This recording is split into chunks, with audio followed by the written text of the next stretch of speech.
Hello and welcome to Honey Badger 3D Print and Paint. Today we have the 3D Gents Red 1. Before we get started, roll those credits.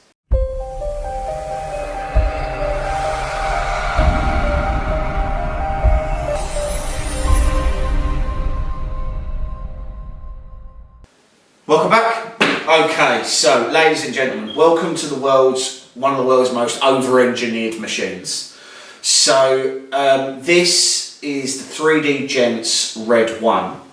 If you are lucky enough to find it somewhere in stock, this is a machine that time and time again will do exactly what you need it to. Whatever you throw at it, it does not care. It just chews it up and spits it out.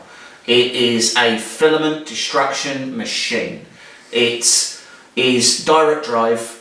It is auto bed leveling. It probes one of 500 points on the bed to truly level itself. It's all linear rails. It's not just regular linear rails. It's like linear rails on steroids.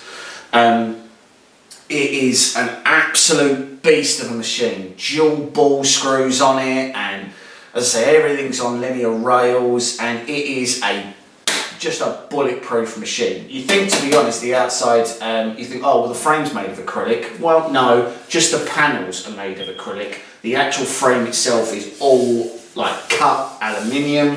It's awesome. This is hands down one of my favourite machines. And if I could afford one, I'd have it. But instead, just sit next to it. So build volume wise, 235 by 255 by 195. So a decent build volume, slightly larger than that you get on the likes of an Ender 3 or something like that, and only £2,638 is a bargain. So let's be really clear about what this is. It is a wildly over-engineered machine. It genuinely has done some beautiful prints with some really nice materials.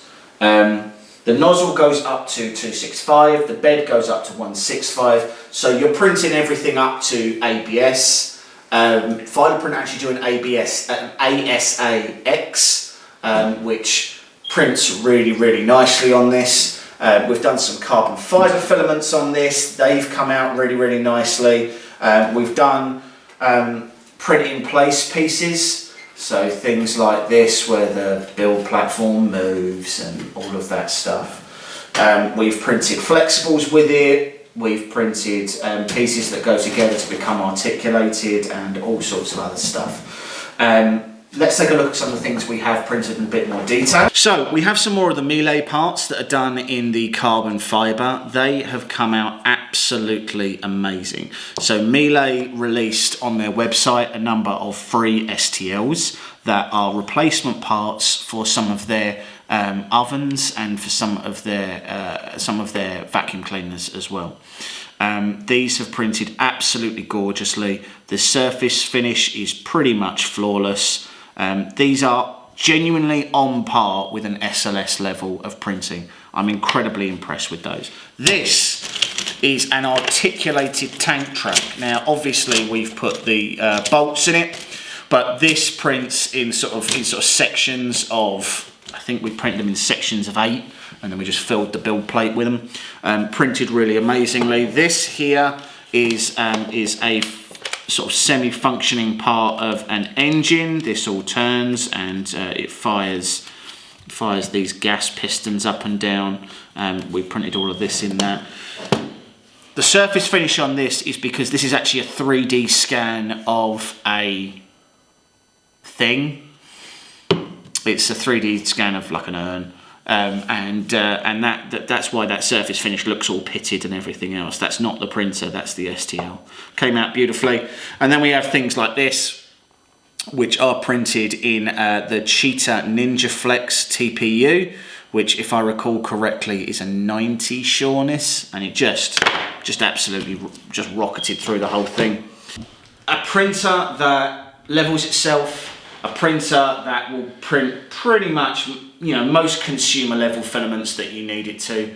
You could build an enclosure for it if you wanted to. The machine is certainly heavy duty enough to handle any heat with inside of a enclosure. Spool holder sits on the side and obviously goes up through here. There's actually a sponge inside of this that clings the filament as it goes in. Little touches like that. It's clearly been designed by someone who is a full-blown engineer and who doesn't really care whether or not you can afford this. You know, as I say, it's an absolute beast. We've put it through its paces. It's one of the daily runners that sits at file print. When we've got stuff that we need to reliably print, well, we don't want to have to worry about whether or not it's going to fail overnight or whatever. The Gents is hands down one of the machines we immediately go to. It's super heavy duty, and honestly, I love this machine.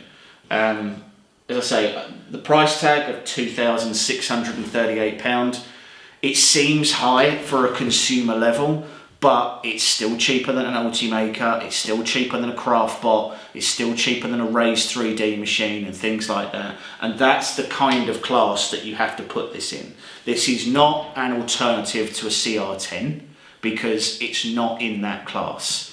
That, you know, a CR10 is fine for what it does, but there's a lot of maintenance you'll need to do and some tweaking and things like that, and things will fail and you need to accept that. With this, I'm pretty sure you could print upside down and it'd just laugh at you while it was doing it. It is a brilliantly made machine, brilliantly put together, incredibly heavy duty. It's absurdly heavy for a start, and yeah, easily one of my top picks as one of the machines that I would definitely want to run as part of my print farm. Thanks very much. See you soon.